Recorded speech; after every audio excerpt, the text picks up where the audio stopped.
how to modify the name of one of the playlists in this classic version of the Creator Studio here on YouTube. So log in into your account, come here to Video Manager and go here to Playlists. And after Playlists, look for the playlist that you want to modify. Ctrl F to search. I'm typing in Vegas. Okay, so that's the playlist. I want to modify it, so click on Edit button. Okay, and after that we have another Edit button here. Edit, this one.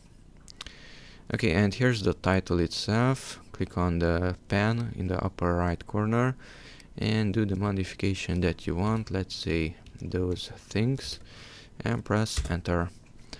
And the playlist name was modified. So if I go back to my classic YouTube, come on. Okay, then here at playlists, I should see my Vegas Pro playlist. Vegas, I'm searching for it. And yes, the name was modified.